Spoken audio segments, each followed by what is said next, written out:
Table wala of ako. bread? Yeah.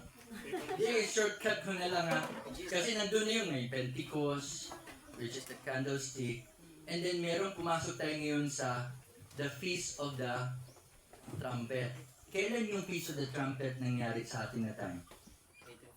1844. Before 1844, 1841, 1839, they were proclaiming the message of what? Second coming. The Advent message or the Second Coming. Who are these people? Sila yung halo-halo. These are the Advent movement, the pioneers. Is that their present truth? Oh, so dun sa sanctuary, may present truth sila. Pero nandun pa sila sa boundary ng holy place and most holy place. Now, there is now what we call present truth. What feast are we now celebrating today? The Day of Atonement. And this is what you call the significance of the Day of Atonement, as we call it, investigative. Judgment. Is that the present truth we have today? Yes. Yeah. Since when? 1844. You see? 1844, nag-umpisa ang investigative judgment until today. Ba't hindi matapos-tapos? Hindi pa dumarating. Wala nag-perform ng the Day of Atonement ceremony. So what is our present truth today? Third angel What is our message. present truth today? Third angel message. What feast? The Day of Atonement, investigative judgment, and what message is to be proclaimed during the Day of Atonement?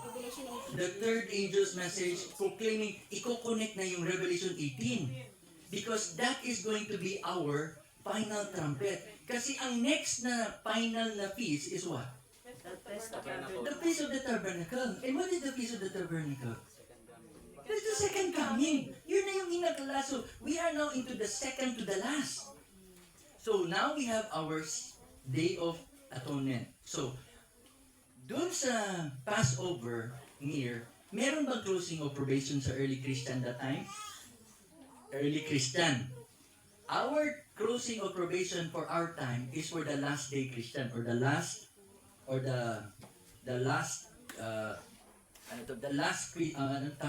the end time Christian. Early Christian, we claim ourselves today as what? The end time Christian. Now, sabi nga ni Dukir, if you can read that in Evangelism 7:1, may problema tayo. Most of us are praying for the latter rain, right? Hoping for the latter rain. Yes. You know anong problema? Basahin nga sa Evangelism 7:1. Anong sabi dyan? Anong sabi dyan? Jesus is waiting for our... Ang nakasulat dyan is, the outpouring of the Holy Spirit has been looked forward in the future. But it is the privilege of the church to have it when? Now. Sinabi nga now. And then he said, pray for it, seek for it. And anong ginagawa during atonement? Pag Day of Atonement, anong ginagawa nila? They are praying and fasting. And that's ceremonial. Ano ang pray and fasting for our time? Meron siyang symbol yun eh. Fasting So, from sin. Okay, fasting from sin, fasting from stimulant, and praying without. Sisi. So, hindi tayo maghintuan magluhod. Hindi ganyan. Praying without ceasing is a vital connection with God moment by moment. Yes. So, yun yung symbol. Next is what? Third yan. Huwag mo na update yourself. Hold mo na. Itong next. Second. What's the second? Tatlo yung ginihingi eh. Forgiving.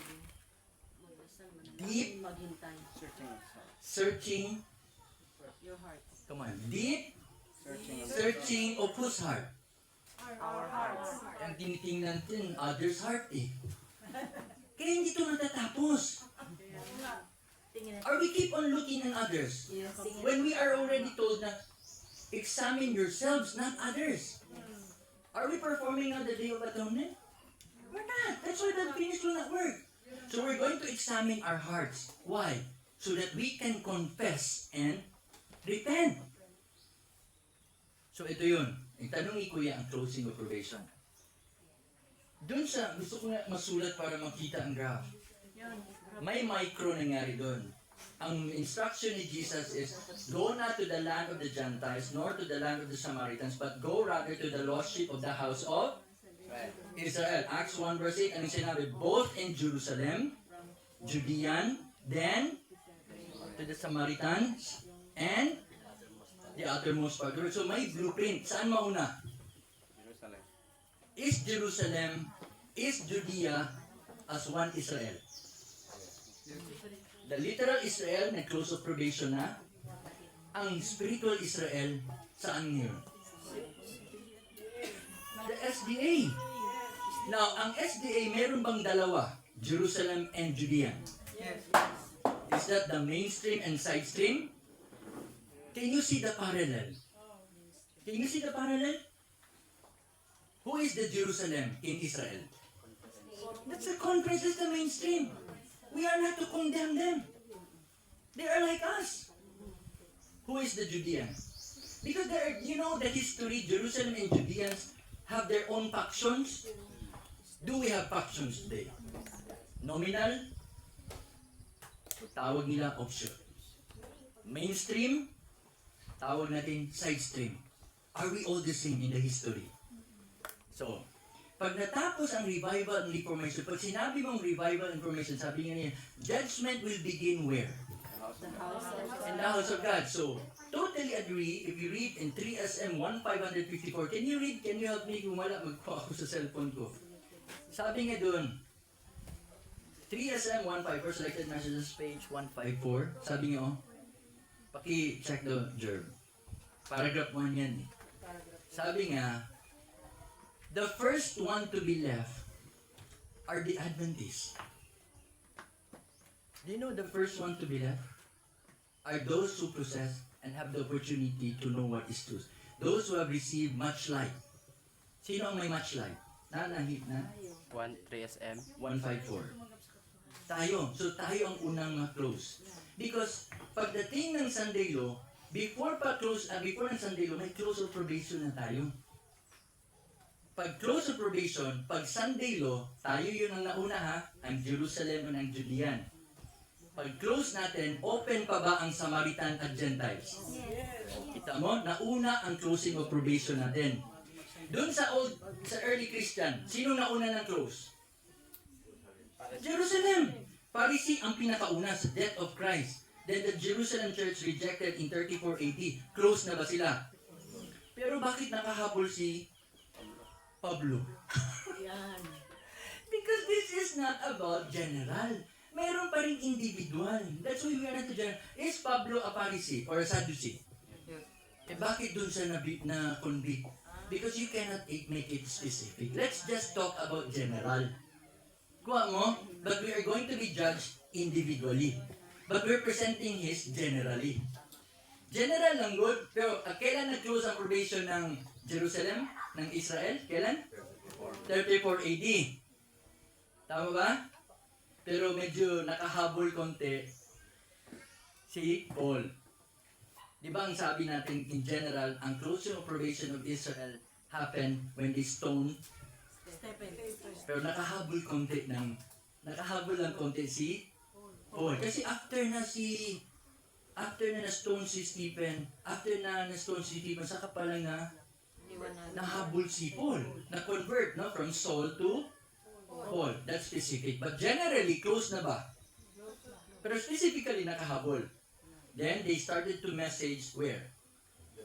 The Samaritan and the Gentiles. So, uulitin yun. Repeat and enlarge ang tawag niya na principles sa Bible. So, sa atin na time, we're going to preach where? The gospel. And this gospel of the kingdom shall be preached where? Ulitin na din. I-clear nyo, in or to? In. Kita ko sa akin, unto. In or to? Buksan yung Biblia nyo. And this gospel of the kingdom shall be preached not to all the world, but in all the world. That must begin from within. That's why ang sinabi dyan, a revival of true godliness among us is the most urgent need. To seek this should be our, not crusade. Revival ang una natin. So that the greatest evidence of the power of Christianity that can be presented to the world is a well-ordered and a well-disciplined That's Adventism 32. Saan mauna ang revival and reformation? From within. Then from the couple. Then to the children. And then to the family. And then to the church. And then to the community. And this will spread out like what? Parang They virus. call this as Fibonacci principle. You know what's Fibonacci principle? You can see it in nature. Tapon mo yung bato sa tubig. Galing sa gitna, lalaki palabas. Tingnan yung tenga nyo. Ang ikot niya. Tingnan nyo ang shell. Tingnan nyo ang whirlwind. Tingnan nyo ang balot. Puros yan spiral na Fibonacci. Galing sa maliit, papuntang palaki. Yan ang architectural design work ng Panginoon in the book of nature. So kaya ang sabi ni Hill, mauuna ang Jerusalem and Judean. Who's next? Who is Jerusalem today? Who is the Judean? Independent. Who is now the Samaritans? The Gentile. No. Protestants. They are not among the Israel, but they believe in the God of Israel, but they are not Sabbath keepers. Who are these? Protestant. Then we're going to proclaim the message to the Protestant world. And you know how many days to take place on them? They only have 60 days. Oh, wala, may 60 days si Kuya Tim. Hindi ako nagta-time set, nagta-timeline lang tayo. Pwede ba mag-timeline? 1,000 years. Is it a timeline? Yes. Is that a time set? Oh, so, ba't mo nakuha ang 60 days? Pag-aralan natin, iba na naman yan.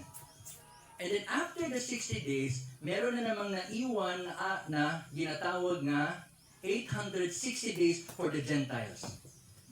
Uy, mas madami ang araw sa Gentiles? Saan mo nakuha yan? So pag-aralan na. Kasi madami pa tayong pag-aralan. We need to know how long. We need to know also the prophecy so that we will know the importance and significance of our preparation. You know ang Sunday law, you know ang time of trouble, it will not last in only 1 week, 1 month, 1 year. It will last for 1,335 days plus 15 days. That's a total of 1,350 days of time of trouble. 7 last plague will take 1 year, 360 days. First to 5th plague is 180 days. The 6th plague takes 180 days ang first to 5th plague.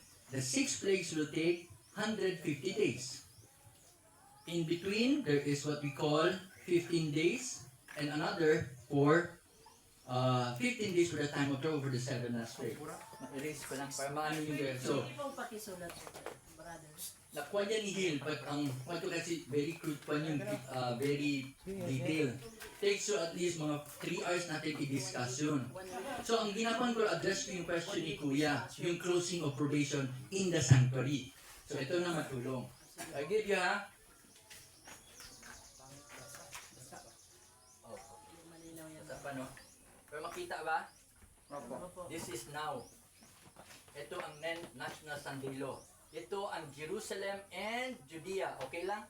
Diretso ko? Sige po. We are going to give the message. Well, this is what you call sigh and cry. Where are you going to sigh and cry? Sa bahay ng Israel. And ang loud cry is for what? Sigh and cry and cry. Ang loud cry is for where?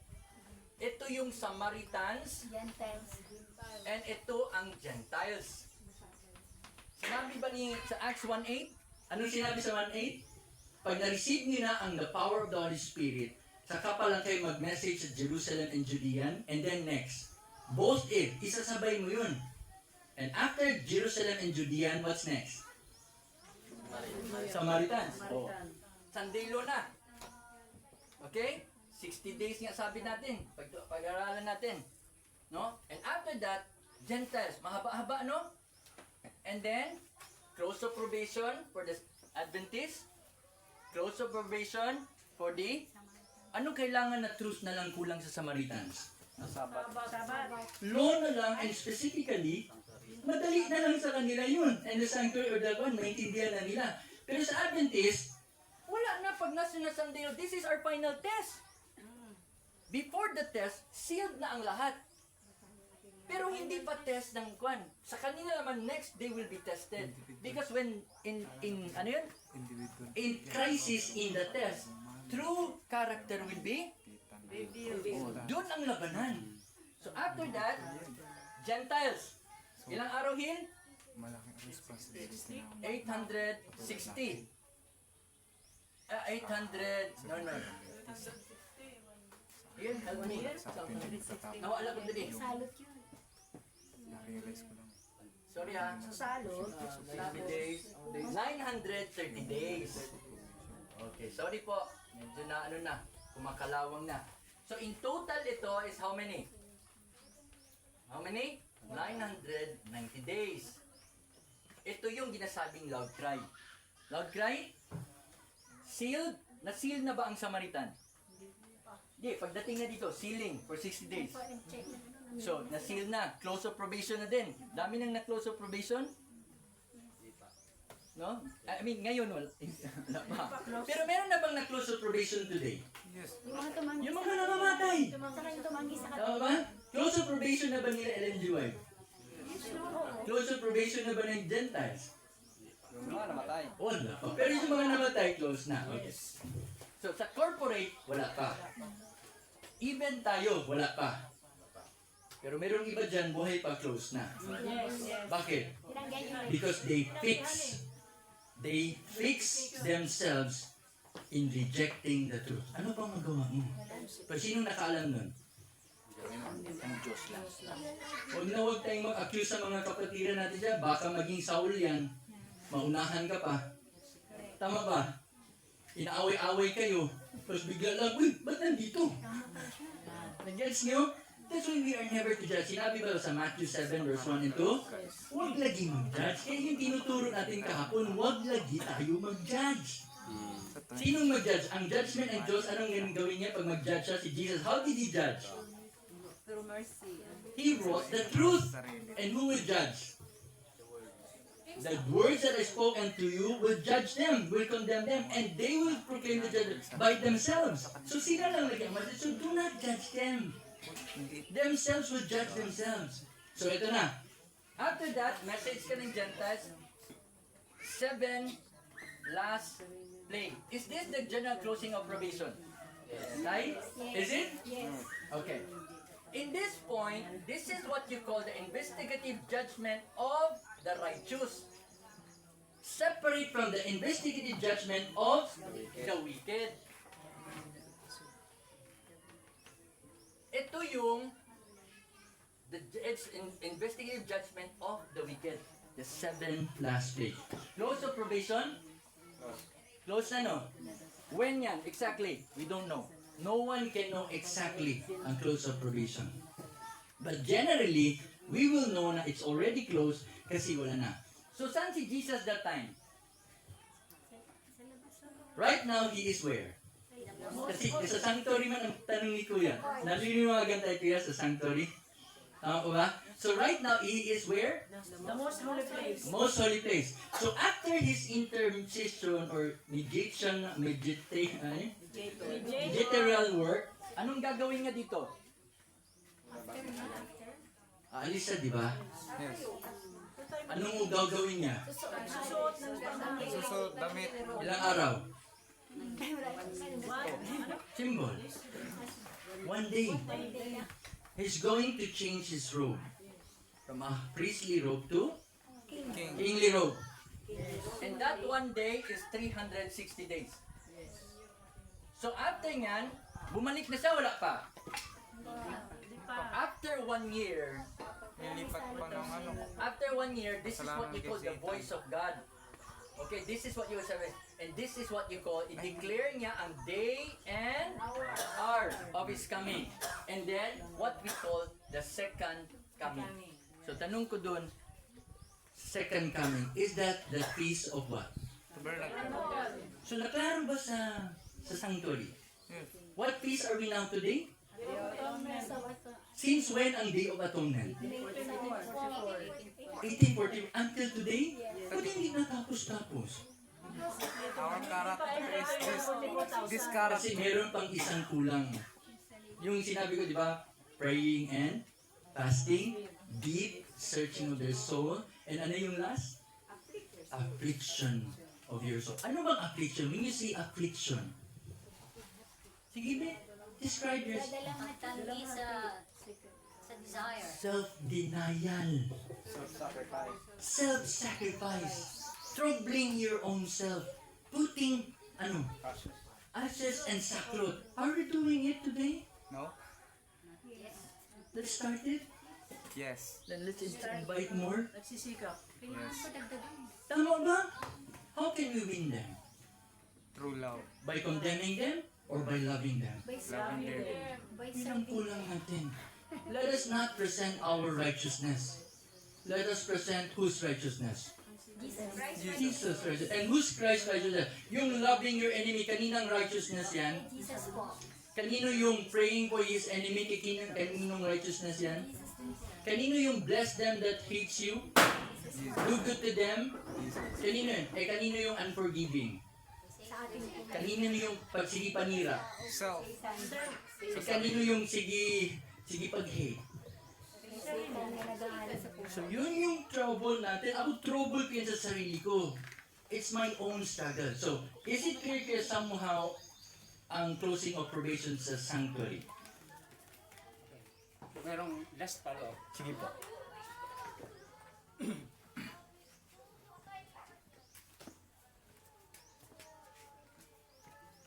Kapag natapos na yung kanyang gawain sa Muslim place, automatic lalabas siya. So, merong quotation sa Illinois sa Life Sketches na he carried a moment. Gaano katagal yung moment from the closing door of the Muslim place into the outer court part of the heavenly sanctuary? How can we measure that time? Walang nakakaalam. Kasi kung may wala tayong kulang din sana. As I've said, I mentioned how many days? You guys have worked? 1 day. 1 day. And that's a symbolical speech. 1 day is how many? 1 year. Literally how many? 66 days. So, yung tanong mo kuya, kailan siya umalis sa heavenly sanctuary? Kailan siya umalis? General close. General closing of probation. No, sis, ang paliwanag kanina, nang siya umalis sa most holy place, close of probation sa Seventh Adventist. Ay, hindi. Wala, hindi yan ang sinabi ko. Dito, Hindi, sila.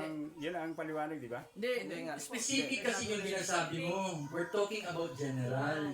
Kaya gusto ko i-correct ba na we can be specific. Diyan tayo magkaano. Kasi pwede man tayo mag-specific, exacting ang tawag.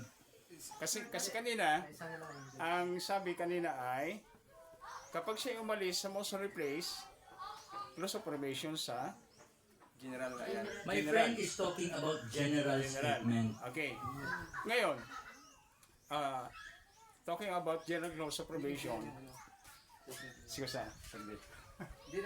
Kasi mas maganda po yung tayo ay clear yung Yung ating understanding sa yung ating pagpapaliwanag. Ano? Kasi we are digging more to increase our knowledge regarding salvation. yes. Okay. Doon sa pagkuklose ng door, doon sa most holy place, ang sabi ni Sterling White sa Life Sketches, he carried a moment. He carried a moment. Saan siya pumunta? Sa outer court part of the heavenly Doon sa loob pa din. sanctuary. Babalik. Outer court. Ang sabi po rin ni, he carried a moment in the outer court part of the heavenly sanctuary.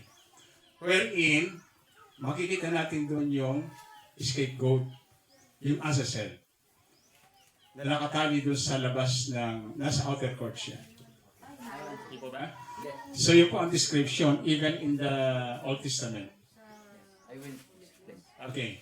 Ngayon, how can we measure the time from paglabas doon sa most holy place, doon sa door, hanggang doon sa outer court na kung saan pupunta siya ron sa scapegoat. Okay.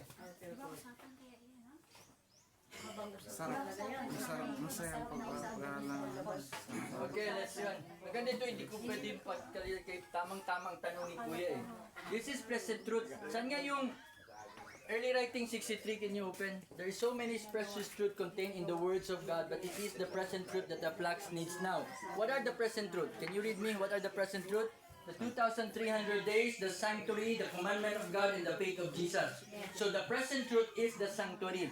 In the sanctuary, we have what we call present truth of the past, present truth of the past, and we now have the present truth.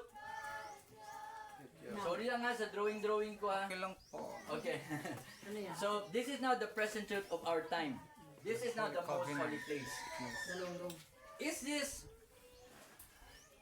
thy way, O God, is in the sanctuary? Psalm 77 verse 13. 13. Okay. And then sabi niya, there is a way that seemeth right unto a man, but the end thereof are what? Kapatid, please try to understand. The sanctuary is a combination of the ways of men and the ways of God. This is the ways of men. Hati yan. Two square combined rectangle. These are the ways of men. Sacrifice, offering.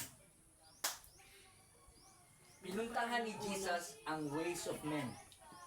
Saan namatay si Jesus? This is the outer court. And this is not the heavenly sanctuary. Where Jesus died, He died in the outer court of the earthly. Earthly dito. Saan ba namatay si Jesus? Earthly sanctuary. Saan siya nabaptize? Earthly. Okay. After that, He ascended to heaven. Where is He now?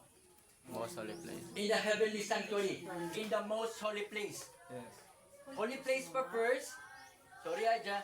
Then nag-most holy place. Yes. Can you see now both? This is the ways of men and this is the ways of Heaven. God, the Father. And this portion is the ways of Jesus. Connecting the Father and men. The justice of God, which is what? That's the ways. Mercy. We call it what? Mercy seat. Mercy seat. The justice of men, which is what? Sacrifice. Sacrifice, punishment. The justice system of men. Nagkita ba ang dalawa? Through Jesus. So who is now the mediator between God and man? Who is the ladder? Who is the bridge? Who is the way, the truth, and the life between the Father and the Son? This is the message for all of us. Sinundo tayo sa ways natin which is death. There is a way that seemeth right unto a man, but the end thereof is the death.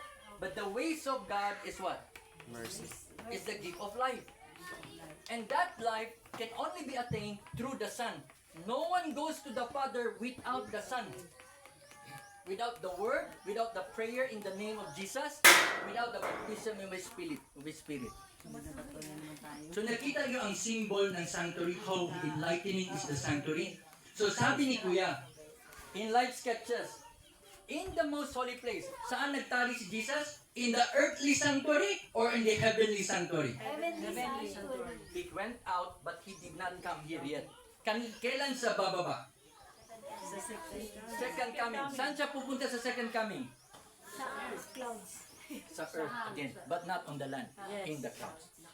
So where is that earthly sanctuary? In our earth. Where is the heavenly sanctuary? Where is the outer court of the heavenly sanctuary? Di ba, ang Diyos sa Mount Zion may temple siyang tabernacle and meron din siyang outside court doon. Eh, saan tayo sinundo ni Jesus? Sa heavenly outer court or sa earthly outer court?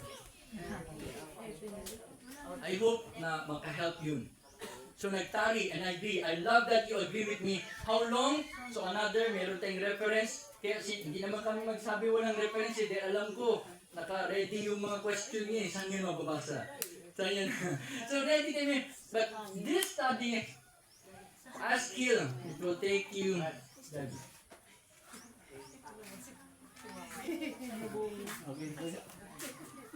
Specific masyado yung question ni Kuya now, but we'll try to answer. He's talking about the closing of probation. Tapos he's going out of the most holy place. Di ba? Yung tarrying na yon, hindi ko masagot yun. Pero yung paglabas niya ng most holy place, pag-change niya ng clothing na yon, hanggang sa time na makita natin siya sa small black cloud in the east, merong sagot yan.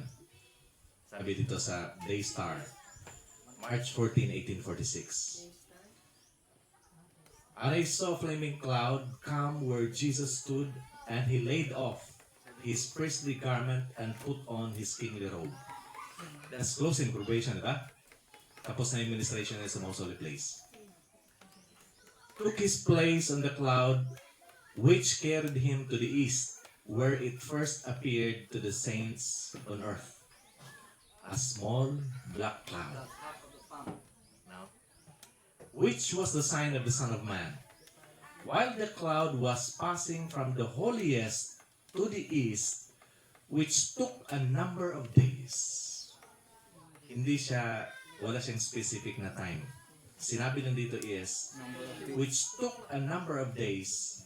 Anong pangyari ang habang papalipit siya dito, ano ang nangyari nun?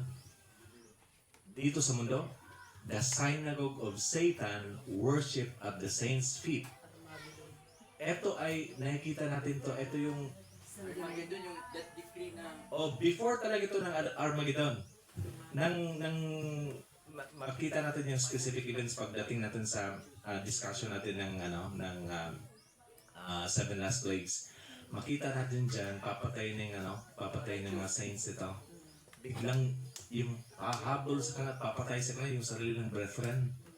Tapos biglang didilim ang mundo sa anong plague nga ba yan? fifth plague. Fifth plague. Didilim ang buong mundo. Pag dilim nun, doon ma-recognize ng mga humahabol sa kanila na sila pala yung hindi maligtas. Kaya sila yung, they will bow down at the saints' feet.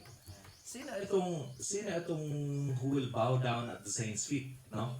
Itong sinasabi sa Revelation 3:9 na synagogue of Satan, which say that they are Jews and are not, but thou lie. At sabi ng Panginoon, I will make them to come and worship before thy feet, and to know that I have loved thee. Ang sabi ni Ellen White dito sa Word to the Little Flock, page 12. You think that those who worship before the saints' feet in Revelation 3:9 will at last be saved? Here I must differ with you, for God showed me that this class were professed Adventists. The professed Adventists are called the synagogue of Satan, who say that they are Jews but are not. No? Who had fallen away. What do you mean by fallen away? They have apostatized and crucified to themselves the Son of God afresh, and putting him on an open shame. And in the hour of temptation, what is the hour of temptation? Yung Sunday law, no? Which is yet to come, to show out everyone's true character. That is that great crisis which will show out every true character. They will know that they are forever lost, and overwhelmed with anguish of spirit, they will bow down at the saints' feet. Why are they going to bow down? They are going to ask, how are they going to be saved? But the saints had nothing for them. So, isa ding paano natin malaman sino ba yung mga saints dito? Pag yung synagogue of Satan, yun yung mga professed Adventists, sino yung dito yung tinatawag na saints? No? Tingnan natin sa lawakan natin konti ang pag-iisip natin sa paano ba natin kinoconsider yung ano ba yung lost sheep of the house of Israel. Kasi yung kadalasang thinking natin tungkol doon ay yun yung Seventh Day Adventist. No? Ngayon, tingnan natin yung panahon na pumunta si Kristo dun sa border ng Tyre at saka Sidon. Naalala niyo yung panahon na may isang babae doon nagsusumigaw kay Jesus, Lord, help my child. She is, sinapian ng masamang espiritu. Tapos hindi siya pinapansin ng Jesus. Hindi siya pinapansin. Kaya, pagtingin ng kanyang mga disciples, parang ini-stab man. Alam mo ginawa nila? Lord, masyadong maingay. Patahimikin niyo po. Hindi na pinapansin ni Jesus. Nang talagang susumikap yung babae na humingi ng tulong. Anong sabi ni Jesus? Yung pagkain na hindi para sa sa mga anak, hindi para sa mga aso. Kasi yun yung tingin ng mga Jews na mga hindi ka pareho nila, mga aso yun eh. So, hindi pa rin tumigil yung babae. Sabi niya, kahit nga aso na kain ng mumu. Oh. Ano yung mumho sa amin yun eh? Mumu. No? Hindi lamang aso, kundi yung maliit, yung exact word na ginagamit doon ay maliit na aso, tuta. Kahit nga yung mga tuta ay nakakain ng mga mumu na nahuhuli. No? Anong sagot ni Jesus? Pwede din ako. No? Doon nabuhay yung Oo, doon tumubo yung faith niya. Talagang, sabi niya, ay, pwede pala ako. Talagang lalapit siya, lalapit eh. Anong sinabi ni Jesus sa kanya? O woman, great is thy faith. Be it unto thee even as thou wilt. Anong comment dun sa Deserve Ages? When Jesus said, I am not sent unto the lost sheep of the house of Israel, He stated the truth. Yung lost sheep of the house of Israel, hindi siya Israel mismo. Anong ibig sabihin niya? And in His work for the Canaanite woman, He is fulfilling this commission. Because this woman was one of the lost sheep that Israel should have rescued. Hindi lamang yung Israel, ang Jerusalem, ang Adventist. Kung hindi yung nakaligtaan nilang iligtas na may faith sa Kanya, Israel din yun. Yun yung mas malakihang work natin. Nang sinabi ni Jesus na go to the lost sheep of Israel, hindi lamang yung Israel mismo, kung hindi yung mga naiwala nila. Dahil sa kanilang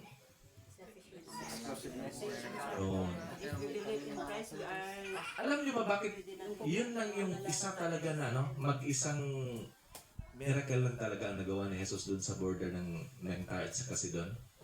Parang kung titingnan natin, parang sinayang lang ni Jesus yung yung oras niya, yung panahon niya just to go to that border of Tyre and Sidon for just one miracle. Alam niyo yung alam niyo yung talagang motive niya?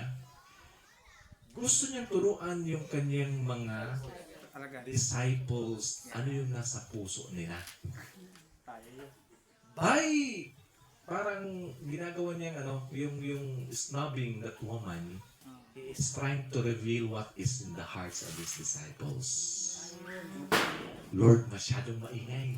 So mga yan eh. Papatahimikin niyo po. And by performing that kind of work, He is showing to them that it is not only them who deserve salvation. There are people outside who had that faith and still they are considered also as the sons and daughters of Abraham. The lost sheep of Israel. Now, ano yung application nun sa atin? Mag-isip-isip na tayo ngayon sino ba yung mga naiwala natin dahil sa kakulangan ng ating faith. No? Iyan yung lost sheep of Israel. Maraming salamat po. I hope nasagot ko po yung tanong niyo. Wala po kong specific na sagot doon. It will take a few days. Maraming salamat. Tanong? Dagdag lang po yan. Binasa din kanina, no? There are so many precious truth contained in the Word of God, but it is what? Ang present truth ngayon is the Day of Atonement. We can really accommodate questions not according to our topic, because the Day of Atonement centers in this. This is the last message of mercy. Yung sabing yung Sunday law or future, these are what you call not present truth. This is what you call future truth. Feast of Tabernacle, Second Coming are future truth. There is a time for that. What is important today? If you want to ask questions, I hope you can give us the question about what we have discussed. Pero if you still have questions outside, advise, kwan ko lang yung recommendation. Pero like this, Kuya ask about this. It's a future truth but a part of the present truth kasi sanctuary, i-connect niya eh. So hindi ko iniwanan kasi sa sanctuary, we were still able to connect the present truth in the sanctuary as what? Feast? Day of Atonement. The Day of the Atonement. Which is what? We need to cleanse our heart kasi yung fasting and praying is cleansing yun. Deep searching of our cleansing yun ng character natin. Kasi ano ba yung fasting, be? Literally, fasting what? Walang kain. Abstaining sa mga kain. Pagkatapos ng fasting, banat kain. Ganun man ang nangyayari, like Idel Fitr. Di ba, Juan? Ito, ang fasting na ito, ang ending ng fasting nito is what? Righteousness, holiness. That is the significance. Huwag tayo ceremonial, but we need to discern the main message. So, ang full fulfillment ng fasting is righteousness. Tama ba? So, ang fullness of ang ginagawa natin sa Day of Atonement is what? God's character. Kasi ang tabernacle is what? You know what's the Feast of Tabernacle? From an idea kayo? What is tabernacle? They call this as what? The Feast of the Sukkot. What is Sukkot? Tent. Booth. Tulda. Kasi ang ginagawa ng Israel, pupunta yan sila sa labas, sa wilderness, magte-tent. Ginagawa nyo ba ngayon? Ang ceremonial. Kasi ang totoong Feast of Tabernacle, you will be found where? In this moment kasi, saan ka na makikita? Hanapin na kayo kasi ito yung seduction stage, ito ang mediation stage, this is now the compulsion or persecution stage. Saan na kayo makikita nito? Nasa bundok, are you going to do Sukkot? And then dun sa Sukkot na yun, nag-attend kayo, symbolically, no? Anong nasa loob ng Sukkot? Ilaw. And what is that ilaw? What is that ilaw? The glory. The character. Hindi nakikita ang ilaw dahil merong ginatawag na tent.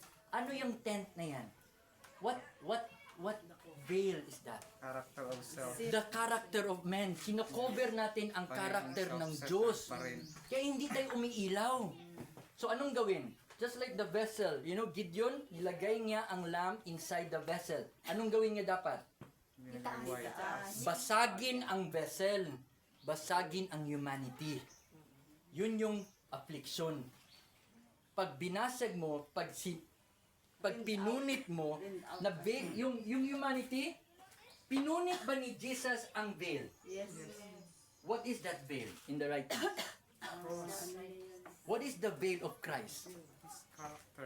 The humanity of Christ was torn apart kasi lumabas na yun ang divinity niya. And then by then, because wala ng veil, anong sabi ni Paul? Hindi klaro kasi may veil. Pero ngayong pinunit na, clear na ba? So sa atin, pag ipunit na ang sukot, ipunit na, anong makikita? Light. Will we light shine upon darkness? Yes. Makikita ba ni Jesus na, uy, lumiliwanag na? And anong gagawin niya? He will come to claim them. So, if you have questions, I would appreciate more if we discuss about present truth. But if you still have other questions, sidetrack, pwede din natin pagtulungan, pero sayang yung, baka kasi ma-out sa subject natin ba? Pero pwede pa rin ha, yun lang ang recommendation.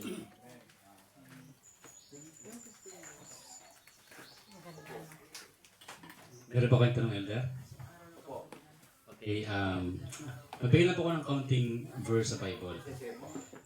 Sa mga nag-take note po, i-note po ninyo itong sa Revelation chapter 10 and Revelation chapter 11. In connection sa question ni Elder Rolando, sa mga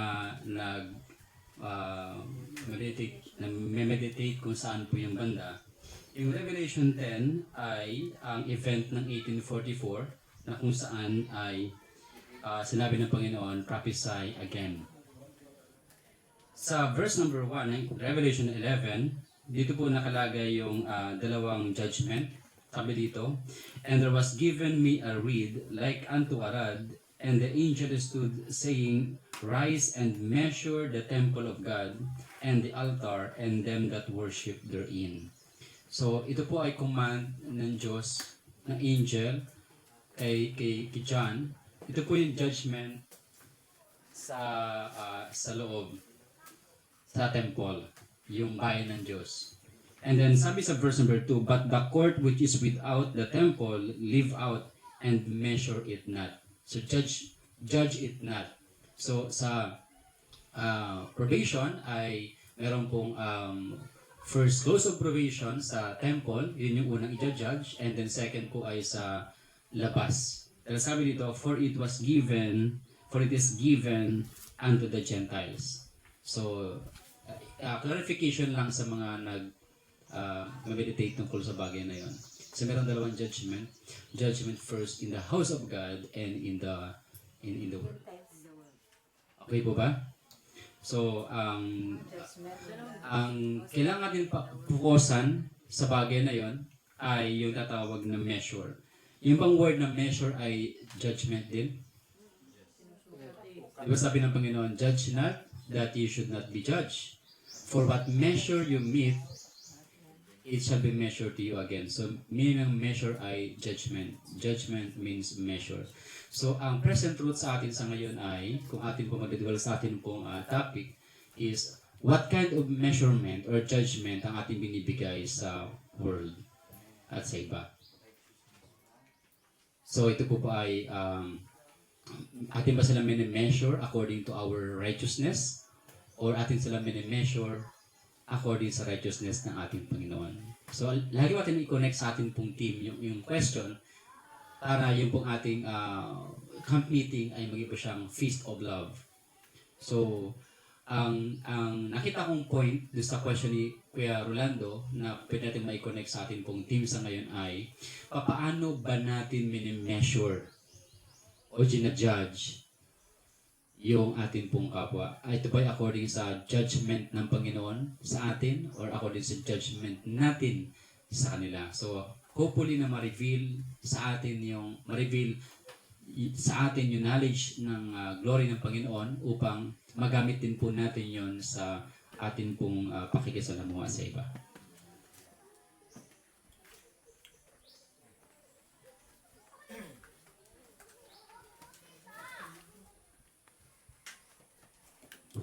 Magandang umaga po sa lahat. Ito pong aking tanong mga kapatid ay bunga ito sa tinatawag Three Angels Message. Kung Three Angels Present Truth ito, kaya ito ang isang bagay na gusto aking itanong sa inyo kahit sino ang gustong sumagot dito. Bakit marami tayong mga ngaral pero hindi niyo nabanggit ito? Malapit na ang pagdating ng ating Panginoon pero walang isang nagtulak dito. Parang iniisnab natin ang gawain ng Panginoon. Naisnab talaga. Matagal na akong nagpakinig sa mga mensahe. Nabingi na yung tainga ko mga kapatid. Pero ito, wala gaanong nag-propose na gawin natin. Para tayong tamlay dito. Ang sabi dito, basahin ko lang ang pero ito tanong sa huli, bakit? The end of the things is at hand. The signs foretold by Christ are fulfilling. The nation are angry, and the time of the deed has come. That deed should be judged. The judgment ang ating pinagbanggit ito, mga judgment. There are stormy times before us, but let us not utter one word of unbelief. Pero nakita ko dito, ang ating kalagayan, kahit marami tayong sinasabi, pero we are standing in the platform of unbelief. Bakit? Hindi gumagalaw. Sabi dito, but, sabi dito, unbelief, or discouragement, let us remember that we bear a message of healing.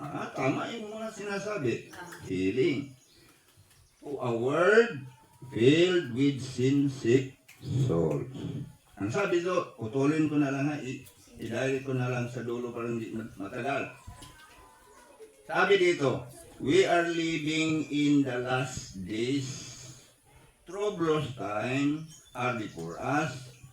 He who understands the necessities of the situation arranges that advantages should be brought to the workers in various places, sabi dito ng Panginoon, to enable them more effectually to arouse the attention of the people.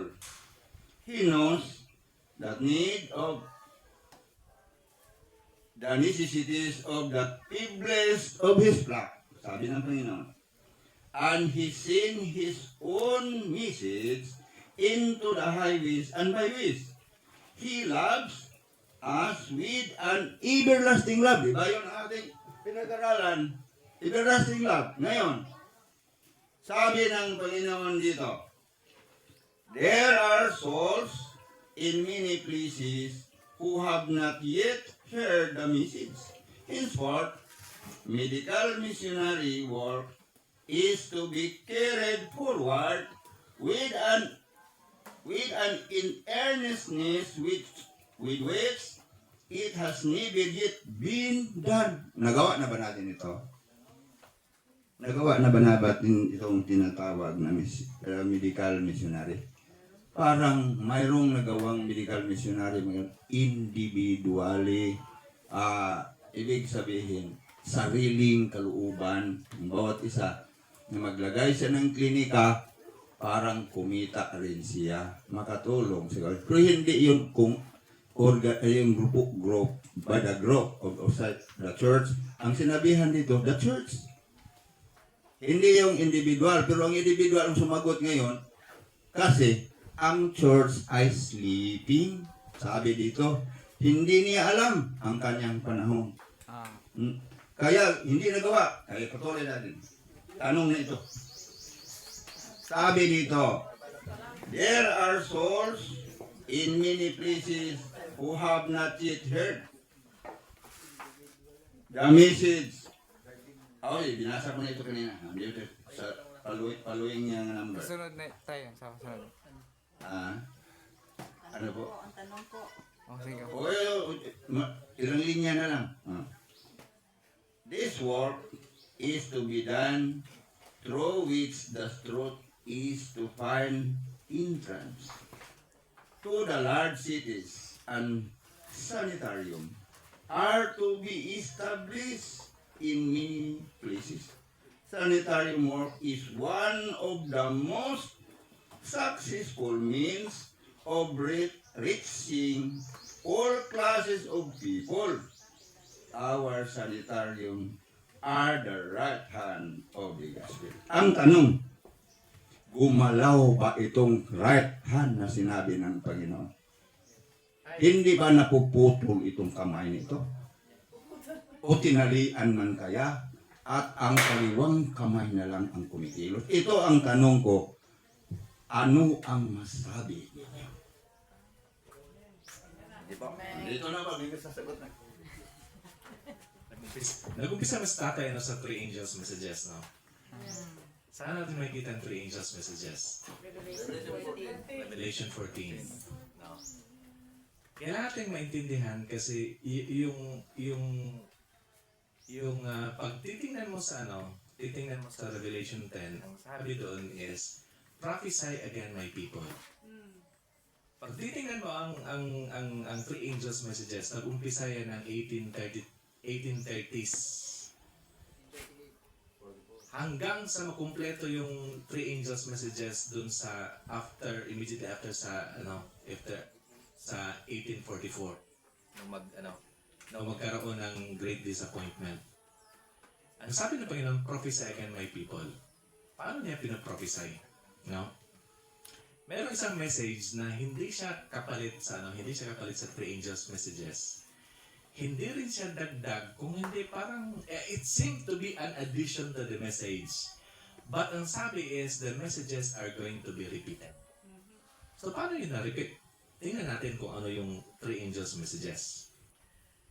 Ano ang three angels message nga ba? Bakit tinatawag na yung fear God, give glory to Him, yan yung three angels message? Natakot tuloy. Ha?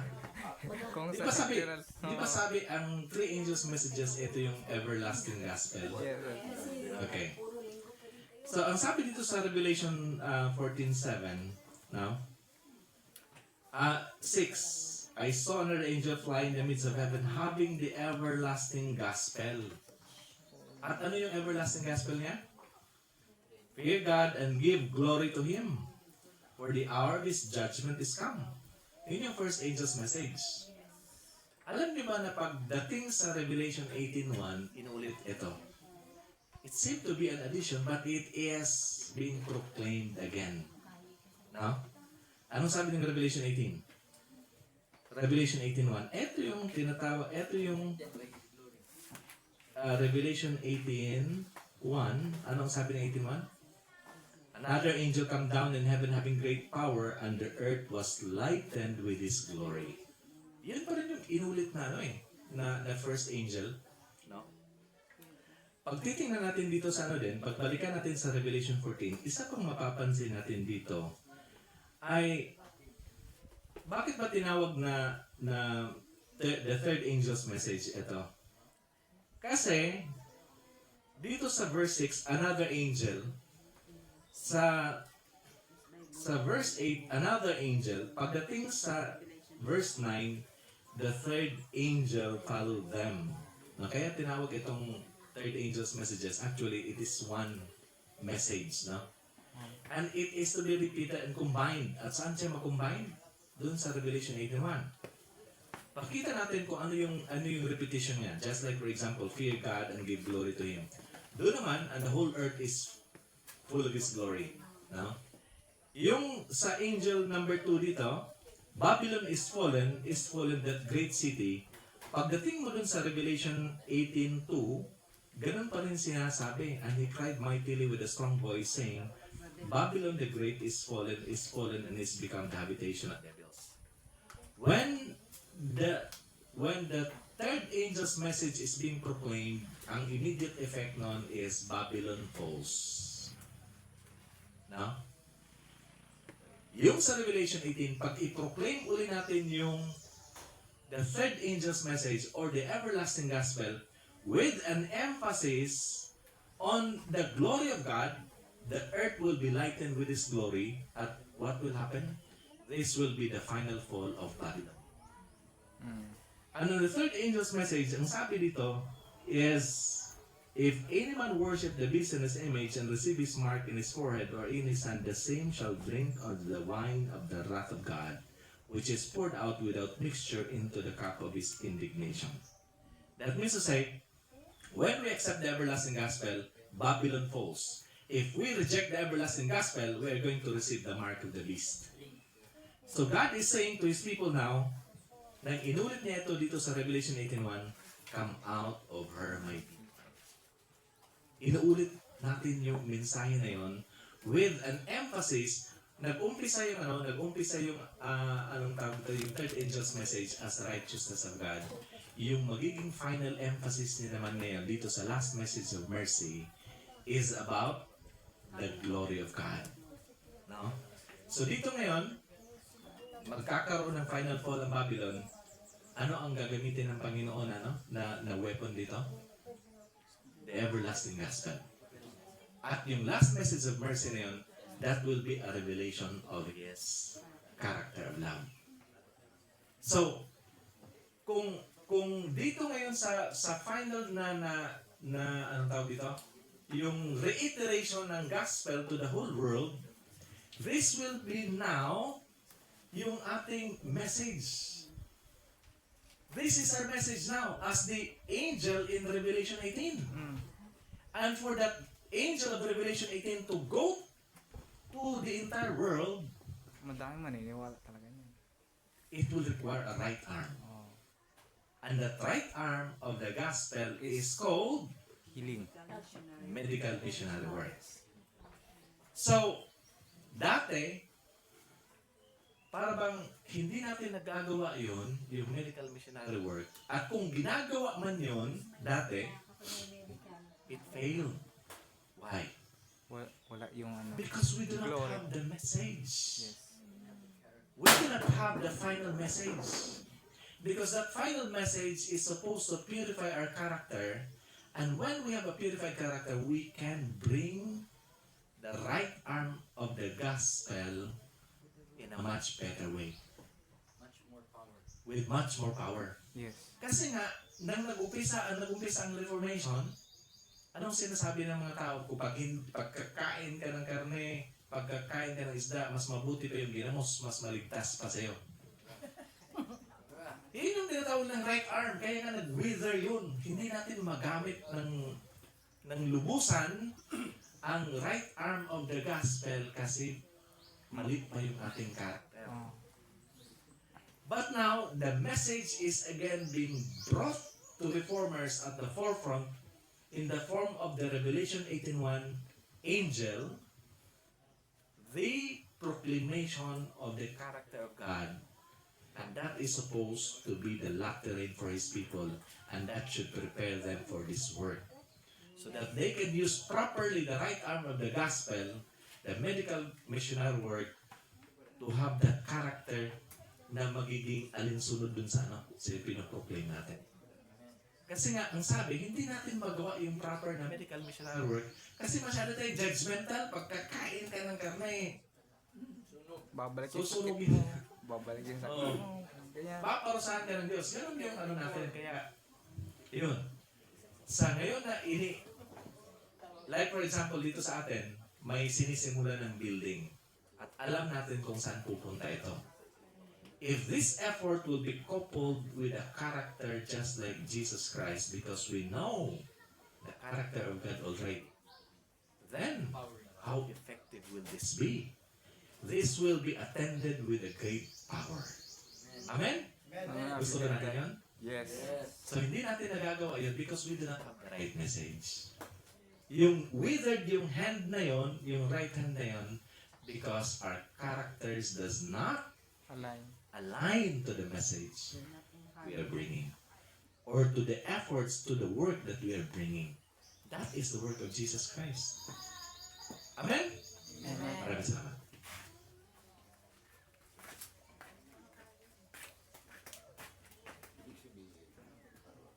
Hello, tayo okay na po ba? Okay na po ba?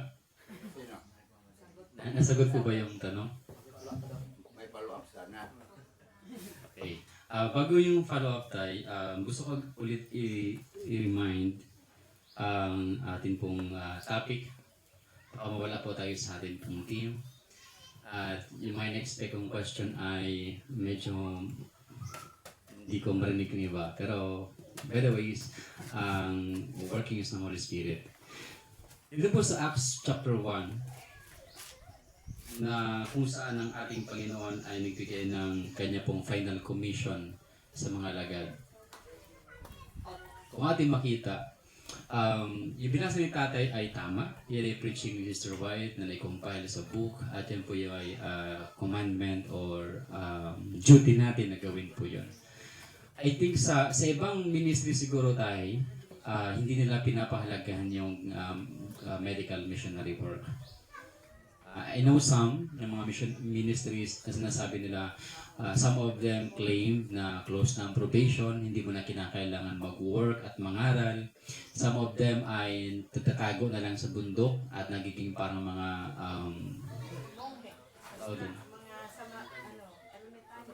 mga hermit. Pero not to us, I believe a ministry from Mindanao, kila Kuya Chong, dito sa atin sa Luzon, we still believe na kinakailangan natin mag-establish ng schools, ng sanitariums, ng food factory, ng mga churches, and then ng publishing house. At napakaganda ng perfect timing po ito because kung ating gagawin yun driven by fear, kagaya ng sabi ni Doc Hill, or driven by reward, yung ating pong motivation ay magiging mali. So that's why I believe before tayo mag-go para gawin pa yung mga advanced preparation sa bagay na yon, sabi ng Panginoon, aking ulitin, sabi sa verse number 8, sa Acts chapter 1, but ye shall receive power. Sa Revelation 18 verse 1, and the whole earth lightened with the glory of God. Ito yung power. Yung power na meron po sa atin is not by my might nor by power but by the Spirit. So yung early and latter rain, especially yung latter rain, yung Holy Spirit, ay bubuhos ng Panginoon sa atin kapag para po pahinugin yung atin pong bunga. At yung bunga po na yon na meron po sa atin individually as planting of the Lord, yun po ay the fruit of the Holy Spirit. Meaning, nakikita po natin yung goodness, yung God, yung that God is love. Kasi yun yung unang fruit. Sa Galatians chapter 5, ano po yung unang fruit? Love, joy, see. So, that's why yun po yung ating team. Now, after camp meeting, after naunawaan natin, hindi man fully, but paunti-unti, habang tayo po ay nag-grow, yung ating mga fruits ay lumalabas, at nagmamanifest na sa atin ngayon yung love like God, yung God-likeness, yung godliness sa atin po. Sabi dito, but ye shall receive power after that the Holy Ghost is come upon you, and ye shall be witnesses unto me both in Jerusalem and in all of Judea and in Samaria and unto the uttermost part of the earth. At kung ating makita, natupad sa kanila yung vision ng Joel chapter 2 na kung saan pagkatapos nun sila po ay nagkaroon ng healing. Nung binuhos yung Holy Spirit, nagkaroon po sila ng different gifts according to the measure of the Spirit. Tama po ba? The gifts of healing, the gifts of tongues, the gifts of miracles, the gifts of prophecy, but all in one spirit and in one character. Yun po yung love. So, I think Tatay Eddie, alam niyo si Tatay Eddie, napaka zeal niya pagdating sa bagay na kinakomand ng Panginoon sa atin. And praise the Lord na binigay ng Panginoon sa atin si Tatay Eddie because napakalaki po ng kanya pong participation at ng kanyang prayer na may tayo po yung ating pong cleansing center dun po sa diet. And good news, Tatay Eddie, hindi lamang po cleansing center ngayon because bago po itong camp meeting, at least answer in a form testimony. Kami po ni Elder ay merong closed deal. Closed deal, Elder? Closed contract na tayo. Yung signing na lang. Kami po ay mag-open by the grace of God ng vegetarian restaurant sa Daet. Tapat po siya ng Mabini College Extension sa Magang. So, yung pong vision is right, unti-unti, binibigyan po tayo ng Panginoon ng ability. Pero hindi yun ibibigay ng Panginoon sa atin in full kung mali yung atin pong motivation. So at least gagawin po natin yun in right spirit. And then who knows na ang ating Panginoon ay mag-work ng miracle.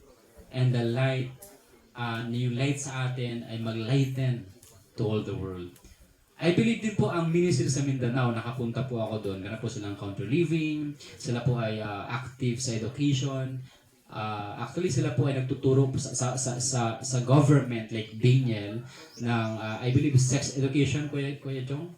At ang ginagamit nila ay Adventist Home, MYP, Child Guidance. Meron din po silang food factory, meron silang publishing, tama?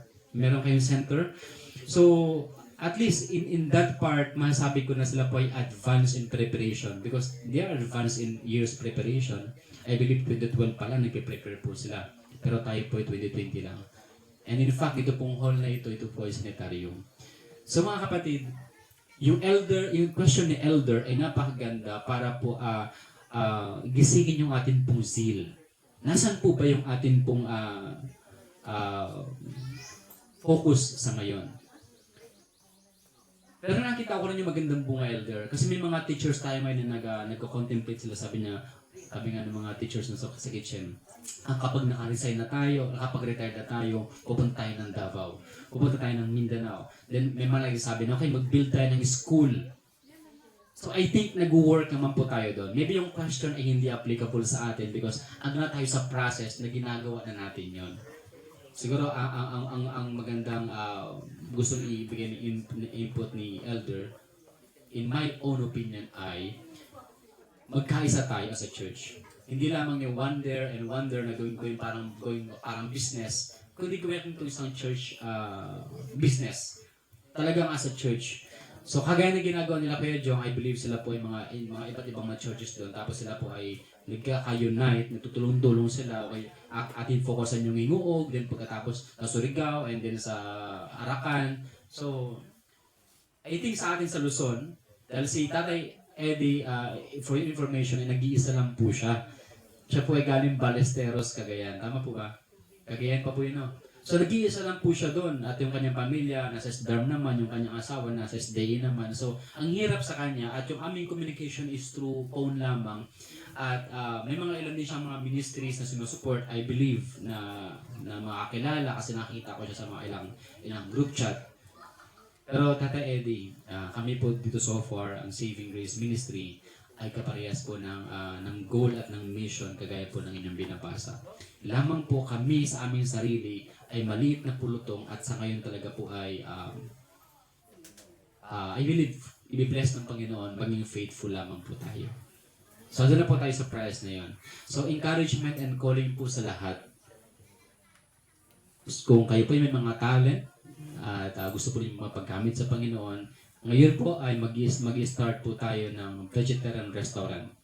Malaki-laki yung budget na kinakailangan, pero kung tayo po'y magtutulungan, maka-establish po tayo, and from that restaurant, mag-open po yun ng way para may pakayalan natin yung cleansing center, and that galing po doon kahit yung mga daily natin ng mga customers, bibigyan na po natin sila ng light through our dress, through our words, through our love, through our judgment sa kanila, and then pagkatapos, unti-unti po yung mag-open ng way sa sanitarium, and then sa schools, and then kinakailangan tayo mag-build ng food factory para makapagbigay ng pagkain sa restaurant, and then yung mga pasyente naman, and then yung counter living para makapagtanim doon, and then yung kanilang mga products produced ay may bigay naman sa restaurant. So kinakailangan po tayong mag-focus, huwag na tayong mag-divert ng ating attention sa isang bagay. So yung pong calling ni Elder is a form of question sa atin na atin bang ginagamit yung right hand. Sa ngayon po, kananete po ako pero parang feeling ko ako po ay kaluwete kasi hindi ko pa rin gaanong alam gamitin yung right hand ko. That's why humingi po kami ng tulong, and then nagpapasalamat nga po kami at binigyan ng Panginoon sa amin Sister Mayra kasi way back 2020 nag-start po kami nito ng hilot room doon, pero wala pa po kami talagang talagang masabi na parang nagpo-focus. Kasi way back sa SRA, ako po ay nag-demand sa mga co-workers ko doon. Sabi ko sa kanila, marami tayong mga elders sa church na namamatay, nagkakasakit, saan natin dinadala? Sa hospitals. Sabi ko sa kanila, please, bata pa naman ako. Way back siguro mga ako 27 or 26. Sabi ko, bata pa naman ako. Pwede niyo po ba akong paeskwelahin sa Wildwood Institute ng Naturopathy? But unfortunately, hindi po nila ako pinayagan. So that's why may alam mo kung konti sa medical pero hindi ko nakapag-focus doon. But praise the Lord, binigyan ng Panginoon sa atin ni Sister Mayra, and then si Sister Christy na nandyan, and then yung ating mga kabataan nandyan, and then by the grace of God, yung mga taga-Mindoro makatulong po natin para makapag-go through na po tayo sa aggressive evangelism, gospel, medical evangelism para magawa po natin yung gawain ng Panginoon. Pakisama po kami sa prayers. Konti na lang. Sige po. Konti na lang to. Tapos na tayo, wala na. Last na lang to. Dito mga kapatid, iba tayo ay nag-present ng present truth. Di ba? Sa bawat isa sa atin, present truth ang dala natin. Pero, bakit puro man sila present truth? Bakit ibang part sa present truth ang palaging tinutulak natin, yung iba ay naiwanan? Sabi dito, basahin natin. The proclamation of the truth in all parts of the world calls for more sanitarium in many places. Ibig sabihin, kung magdala ka ng mensahe saan ka pumunta, kung makarating ka doon, mag-plan ka dito. Lord, your plan. I want to make this. I want to obey your words. And please help us na tulungan niyo po kami na makayanan namin ito sangayon sa salita mo. Kasi nagsabi ang Panginoon, ako ang may-ari ng ginto. Ako ang may-ari ng pira. Ako ang may-ari sa lahat ng mga bagay. Gumawa lang kayo. Di ba? Pero pag hindi tayo nanampalataya, magawa natin yan? Hindi. Pag itakwil natin ang gawain ng Panginoon, huwag tayong magbanggit yan kasi hindi natin kaya yan. Pero may sinabi dito, medical missionary work is yet in infancy. Bakit? Anong rason? The meaning of genuine medical missionary work is known but by few. O ilan lang daw nakakaalam? Kakaunti lang. Why? Because the Savior's plan of work has not been done. Totoo hindi? Ngayon, sinong nagsabi nito? Ang Panginoon. Nakita niya ang kanyang iglesia sa buong mundo. Hindi gumagalaw. Not yet been done. Kaya, tayo ay nanawagan na ngayon na mabuksan ang ating dilim na mapaningin.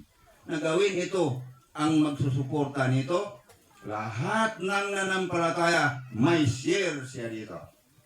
Kailangan, tulad sa akin noon sa nag-edad pa ako ng 20, sa 70 at 20 sa experience ito. Sabi nila magtayo tayo ng church call. Kailangan tayo lahat, babae at lalaki, magbigay ng mag-plead sila bawat isa. Binata pa ako. Magkanong sinasabi nila? Sige, mag-pledge kayo. Bawat isa. Kagiilan mula sa nag-umpisa sa pinakamataas, pababa. Ang mga magandang buhay. 2 years, malaki ang nagawa, mga kapatid. Ako naman ay mahirap lang ako. Sabi ko, 15 pesos a month lang ang aking ibigay kasi mahirap man ako. Sabi nila, okay na yan. Ang mga babae, may tag-10, may tag-5 piso lang, isang buwan.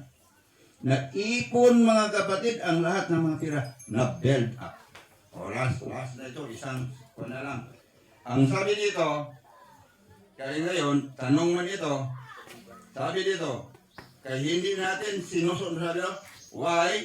Because the Savior's plan of work has not been followed. Biro mo yan? God's money has been misapplied in many places. Practical evangelistic medical missionary work is not being done. Kaya ngayon, pag-isapan natin, babalik na lang ang Panginoon. Gusto ba natin na being done lang din? Ha? Tayo na ang mag-iisip ngayon. Kasi ibig sabihin, kung hindi ito natin ma-perform, wala tayong pananampalataya. Tayong mga membro, kung hindi tayo sabi sa ating mga elder na atin na itong umpisahan, brother, kasi maging wala tayong pananampalataya dito sangayon sa sinabi ng Panginoon. Marami pa mga kapatid ang sinabi ng Panginoon. Ang Panginoon, sabi niya, nandun ako sa langit. Tinitingnan ko ang aking mga institusyon. Walang ginawa. Paano yan? Kaya ngayon, umpisahan natin. Mabuti dito si Brother Rosales. Mayroon sila. Kaya natuwa ang puso ko kasi matagal na akong naghanap nito. Gusto kong tumulong. Amen. Pero wala kasi nagtayo eh. Kaya wala akong maibigay. Pero ngayon mga kapatid, mayroon na. At ako ay nangako po sa buong puso ko na 50% of the money that I have in my hand, I will give. Amen. Yun ang aking gusto. Hindi sa akin. Gusto ng Panginoon. Kasi panawagan niya dito, lahat kayo ay may part. May part man tayo sa buhay na walang hanggan. Wala. Mayroon. Kaya gawin natin mga kapatid. Hanggang dito lang po ako. Amen.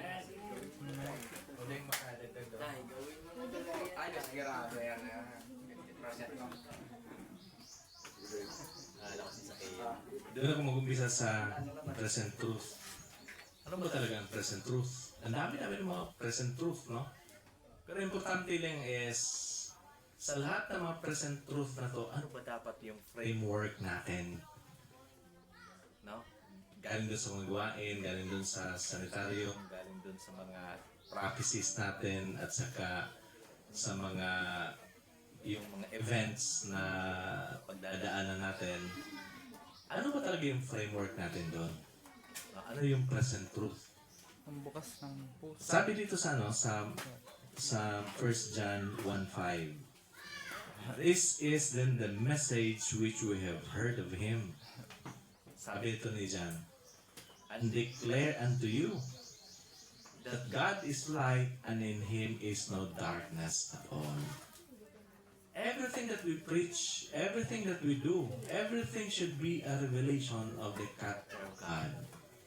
That God is light and in him is no darkness at Ng all. karakter ng Yes, sentro. it's about, yun talaga yung Center of center talaga. yes. No? Because it is the message that will bring salvation. It is that message that is the highest education. And God wants us to learn that. Kaya nga your ways is not my ways. So, with regards to sanitarium naman, bakit ba sinabi ni Ellen White that the work of God still in its infancy? Noong panahon na yun, ang laki nga ng sanitarium doon sa Battle Creek. Ilang daang kwarto yun. Alam niyo anong nangyari nun? Nasunog. Nang nasunog yun, umutang uli sino nga ba yung doktor nun? Kellogg. Umutang uli siya. Nagtayo uli siya ng mas malaki pa nung nasunog na yun. Kasi yung kanilang mga clients doon, kanilang mga patrons, mga president, mga politiko, mga malakihan mga malaking tao talaga sa US dati. No? So talagang malaki yung ginawa nila at sabi ni Ellen White, talagang draining masyado yun sa workers na nanggaling pa sa iba't ibang kailangan mo staffing doon na napakalaki. No?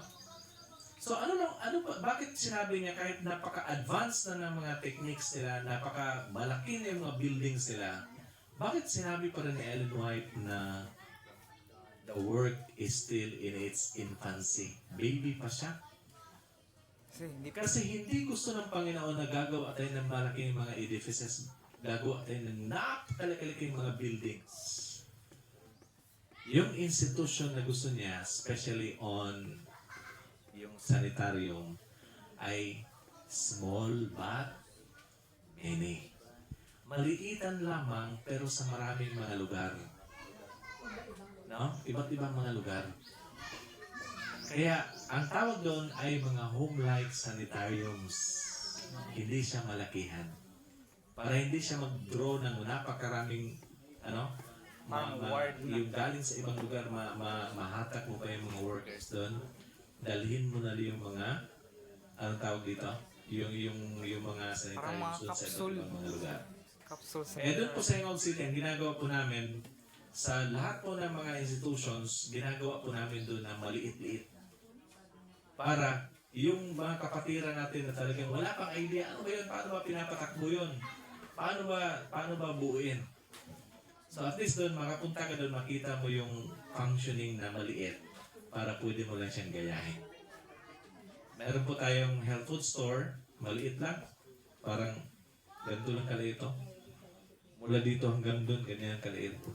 Meron din tayong food production area, maliit lang din.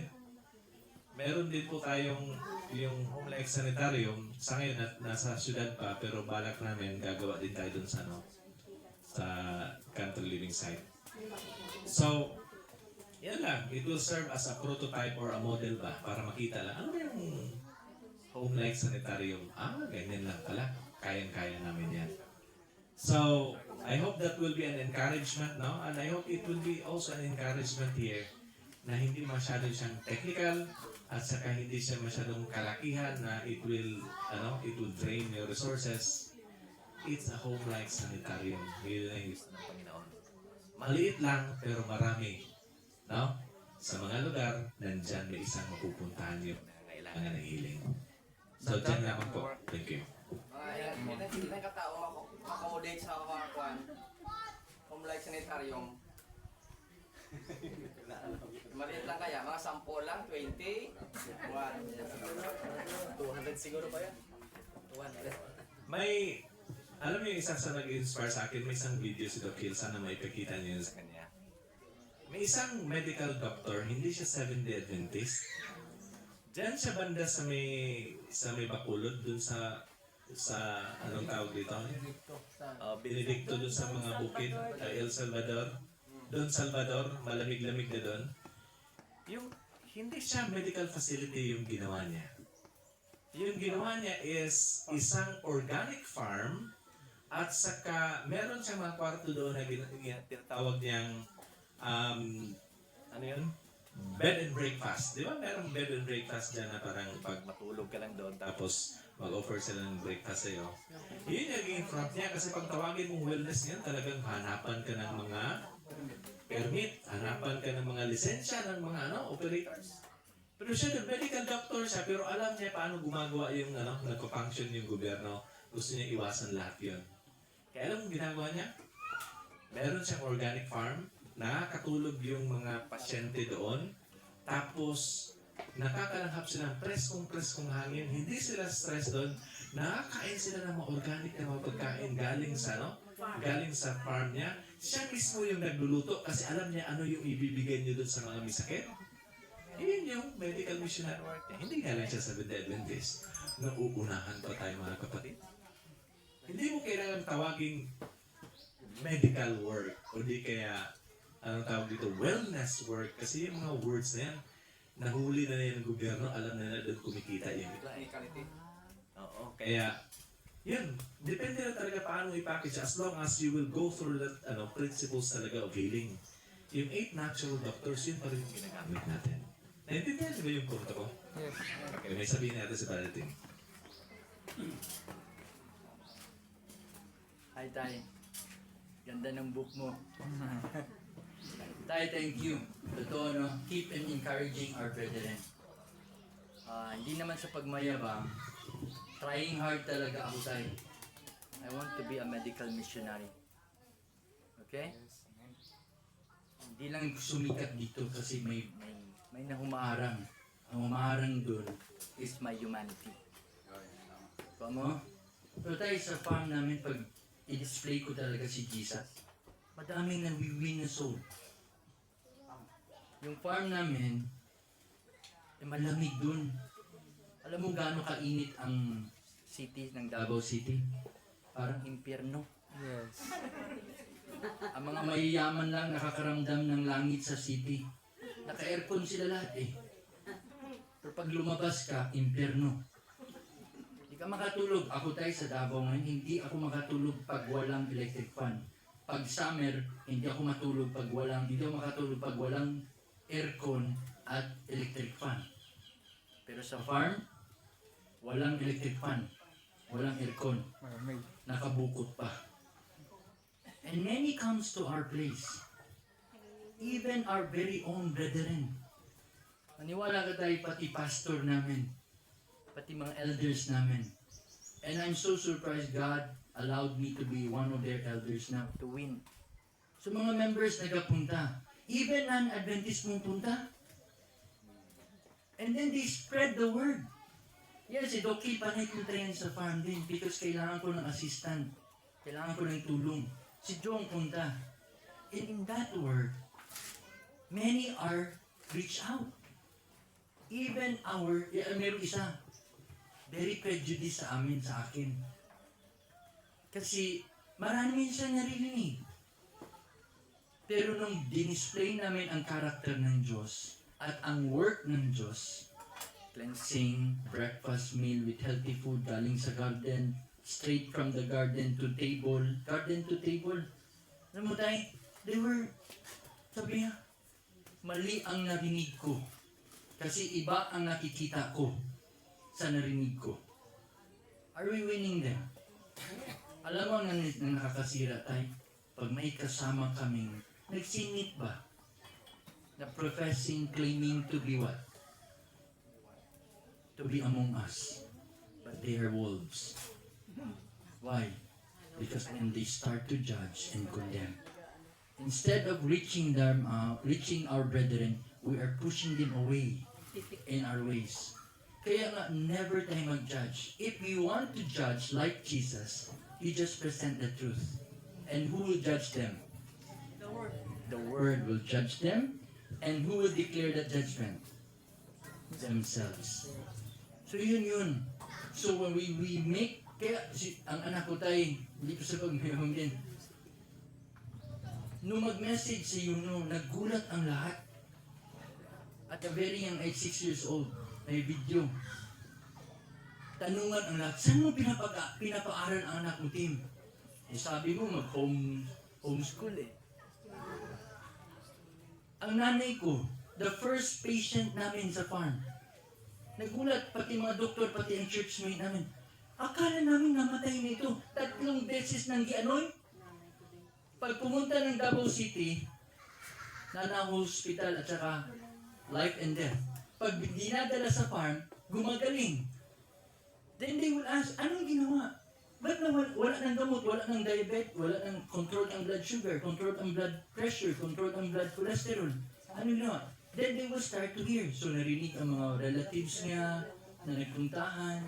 And then may employee kami, meron kaming kaibigan, meron kaming hindi kilala, nagpuntahan na sa farm. Are we doing His work? Yes. Tinatanong mo kami kanina, meron ba ito? Meron. Pero nahihirapan dahil pag minsan nga lumalabas yung aming karakter. Yun yung hindrance ng work of God. That's why I have to bury that self. That old self. Kailangan ng malibing at hindi na makita. Na dapat ang makita na lang nila is what?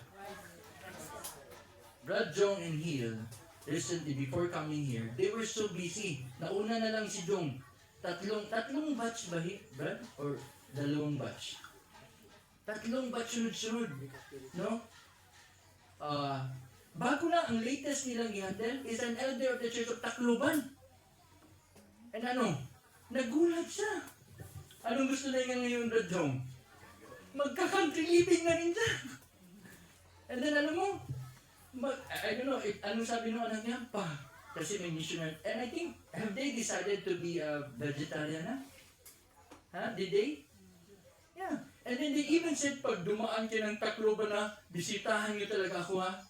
They nagtanong, anong masabi mo nito? Anong sabi? And then now, they have now the same God that we serve. The God of love.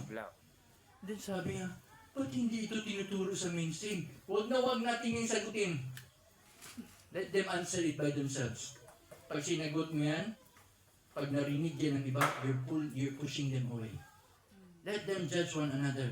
We are never to judge our brethren. We're going to judge them according to righteousness. Paano? Sige lang, Brad. We keep on growing. Sabayan natin siya kung saan sila. Kaya nga si Jesus, dito yung utak ng tao eh. Saan sinundo ni Jesus? Saan niya sinundo? Sa utak ng tao. Meat eater eh. Di puntahan mo siya sa meat eating without compromise. Meaning, pupuntahan mo siya dun at kakainan, sabayan mo siya ng kain na vegetarian ka at siya hindi, pero hindi mo ginakondem. And then soon, you will have the influence. That's how we win. And that's written in Christ's method alone. Right? How does God influence and preach His gospel? What quotation is that? MH 143.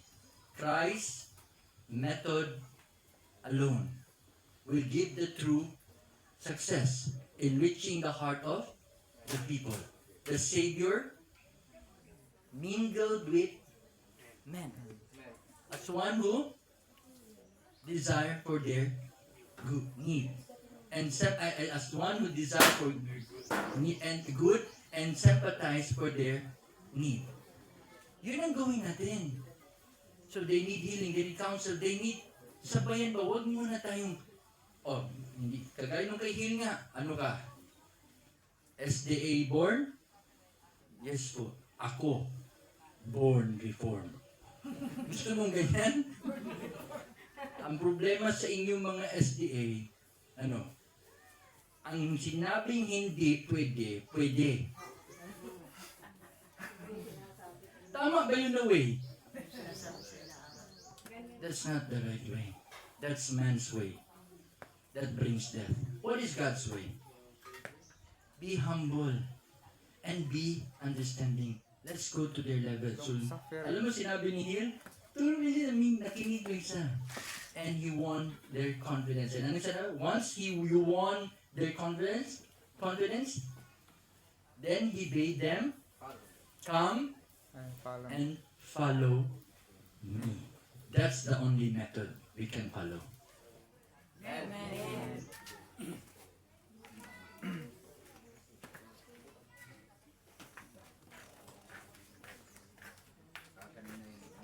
It's 11:30 na po. Ano po ang inyong masasabi? Ang ating pong oras ay 11:30. Ano po ang ating gagawin, Elder? Meron pa ba kayong katanungan? Meron pa po? Comment? Okay po.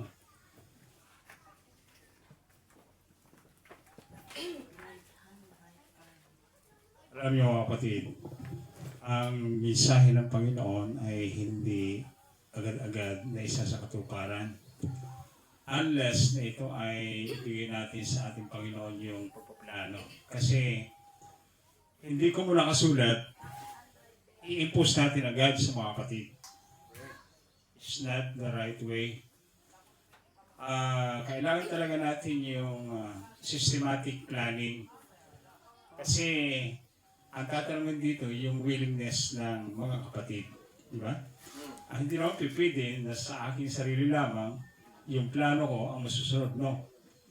Ito ay, since ito yung gawain ng Panginoon, kung ano yung gawain ng Panginoon, kung ano yung panukalan ng Diyos, yun ang masusunod. But, in a systematic way, sa systematic kong pamamaraan. Kaya, mga kapatid, this is a challenge for us. Sabagay, kami mag-asawa, malapit na kami mag-retire. Sana dumating panahon na hindi, it's too late for us to work. No? Help na in the future, ay ang Panginoon ay yung kakayahan ng bawat individual ay pwede pa rin magamit sa gawain ng Panginoon. Kaya purihin po ang Panginoon sa panahon natin ngayon. Ako'y naniniwala na all things work together for good to them that love God, to them who are called according to His purpose. Pagpalain po tayo. Amen. Amen.